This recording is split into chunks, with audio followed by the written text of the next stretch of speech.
आज विधान परिषदेने नाशिक शिक्षक मतदारसंघासाठी मतदान प्रक्रिया पार पाडली जात आहे आणि नाशिक शिक्षक मतदारसंघामध्ये एकूण 21 उमेदवार निवडणुकीच्या रिंगणामध्ये आहेत। त्यामध्ये महाविकास आघाडी, महायुतीसह अपक्ष उमेदवार देखील निवडणुकीच्या रिंगणात उतरलेले आहेत। त्याचबरोबर महायुतीमध्ये फूट पडून अजितदादा गटाचे उमेदवार देखील निवडणुकीच्या रिंगणामध्ये आहे। आणि आज अगदी सकाळपासूनच या ठिकाणी आपण बघितलं तर कोपरगावच्या मतदान केंद्रावरती शिक्षकांचा उत्स्फूर्त प्रतिसाद या ठिकाणी पाहावयास मिळत आहे। आपण जर बघितलं तर अगदी सकाळपासूनच जे शिक्षक मतदार आहे, महिला आहे, पुरुष आहे, ते रांगेमध्ये उभे राहून आपला मतदानाचा हक्क बजावण्यासाठी या ठिकाणी उपस्थित झालेले आहे। त्याचबरोबर मतदान केंद्राच्या बाहेर आपण जर बघितलं तर पोलिसांचा असा कडेकोट बंदोबस्त या ठिकाणी लावण्यात आलेला आहे। शिर्डी उपविभागाचे पोलीस उपाधीक्षक शिरीष वामने, त्याचबरोबर कोपरगाव शहर पोलीस निरीक्षक प्रदीप देशमुख, ग्रामीणचे पोलीस निरीक्षक संदीप कोळी, API मयूर भामरे, पोलीस उपनिरीक्षक रोहिदास ठोंबरे, त्याचबरोबर सर्व पोलीस अधिकारी आणि कर्मचारी या ठिकाणी सुरक्षेसाठी उपस्थित आहेत। आणि आपण जर बघितलं तर मतदान केंद्राच्या बाहेर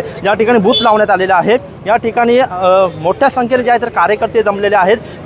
अपक्ष उमेदवार विवेक कोल्हे असेल, त्याचबरोबर महाविकास आघाडीचे उमेदवार संदीप गोळवे असेल, यांचा बूथ या ठिकाणी आहे। त्याचबरोबर महायुतीचे उमेदवार जे आहेत किशोर भिकाजी दराडे यांचा देखील बूथ या ठिकाणी लावण्यात आलेला आहे। आणि अगदी सकाळपासूनच कार्यकर्त्यांची देखील मतदान केंद्राच्या बाहेर मोठी गर्दी आपल्याला दिसून येते आहे। एकंदरीत आपण जर बघितलं तर या संपूर्ण मतदारसंघामध्ये 69,368 मतदार जे आहेत तर आपला मतदानाचा हक्क बजावणार आहे। आणि त्यासाठी जवळजवळ 400 ते 450 अधिकारी आणि कर्मचारी जे आहेत तर नियुक्ती करण्यात आलेली आहे। त्याचबरोबर जवळजवळ 600 अधिकारी आणि कर्मचारी, पोलीस अधिकारी आणि कर्मचारी यांचा बंदोबस्त जे आहे तर तैनात करण्यात आलेला आहे। अतिशय चुरशीचा सामना जे आहे तर आणि लढत जे आहे तर या नाशिक शिक्षक मतदारसंघामध्ये आपल्याला पाहावयास मिळत आहे।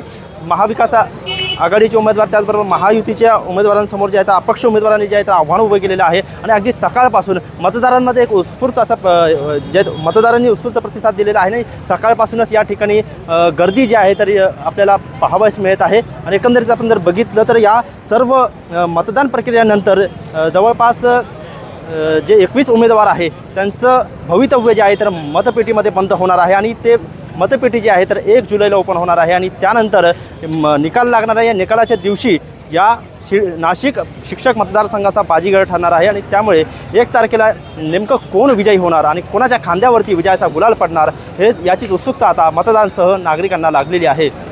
मोबिन खान, माय न्यूज, कोपरगाव।